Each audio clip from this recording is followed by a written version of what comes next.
Down with the cows, dropping off some more hay. It's Monday morning. I probably should be down in Brisbane right now. Had a look at the cattle yesterday and can sort of really tell that they're dropping back. So we're going to have to up the nutrition for the cows. The season's just sort of come to a situation where there's no viable feed in the paddock that they're in. And even though, I don't know if you can see in the background, there's sort of fairly large clumps of grass. That unfortunately is love grass, and they are literally, getting skinnier by the day. And there's all of this love grass standing in the paddock. So that's how much they won't eat love grass. It's terrible. And the paddock they're in is pretty well infested with it. So not a good scenario. Which means that all of the ground that's taking up is where good feed can't grow. It's very dominating. We've got fairly poor soils up here, and sort of acidic and poor in nutrition. And lovegrass just loves that. And the origins of lovegrass was it's really a road stabilizer, and there's lots of sort of rumours or old wives' tales that they actually released the wrong species. There was a species that the cattle ate and a species that the cattle didn't, and they released the one they didn't. And that's what's infested the Tenterfield area and sort of right through the granite belt here. Over on Clunes Crossing, we're really trying to keep on top of it, but it's not easy. And then this paddock's where the cattle are at the moment, where I adjust the cow herd. And unfortunately, we're just running out of feed, so we're feeding and adjusting at the moment, these same cattle. The hay we picked up yesterday, so we bought 4 bales. They're rectangle bales, a little bit more weight in them than a round bale, $125 each, so 4 bales, $500, and that'll last the cattle 3 days on rations.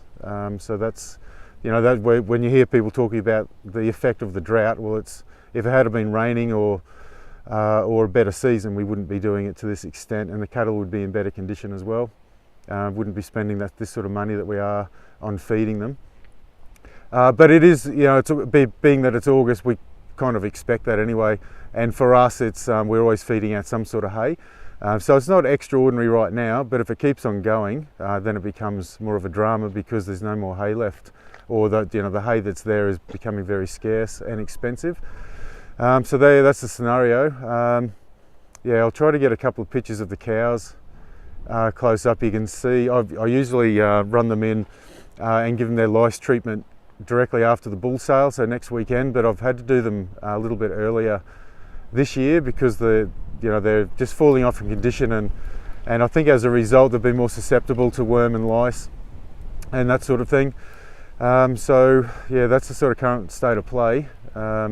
Ideally, I think we'd probably try to put the cows somewhere where they can raise their calves without having to be fed every second day to this extent.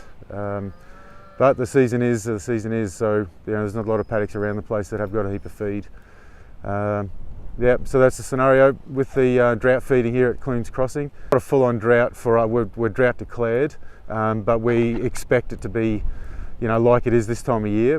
The last decent rain we had was in February, so we just didn't have a lot of standing feed in the paddock, as much as what we would have liked to coming out of summer, and now we're sort of paying the price for that.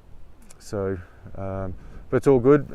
All the calves that are coming are very healthy and awesome. The trouble is that when the mothers are feeding them, they're going to need more nutrition and they're going to fall away even quicker. So hence we up the nutrition for them. So these are the cows. See that, so that cow there, E6, so she's still pregnant, hasn't got a calf on her, but the ones with the calves on them are the ones that are falling away the quickest. Not many of these girls in this particular spot here. Oh, it's tripped over a stick. So they're all still pregnant, those girls, so they haven't got a calf swinging off them. Some of these girls over here do. You can see how intense they are about getting their feed. They come in from everywhere. You could literally muster on a tractor right now.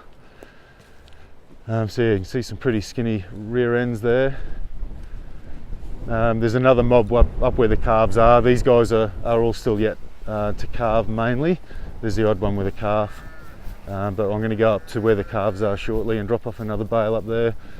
Dropped off 2 rectangle bales here of sort of mixed grass hay I bought yesterday when Fran was up. Fran had a look at the cattle as well and sort of agreed that yeah, we probably need to be paying a bit more attention to their condition from now on.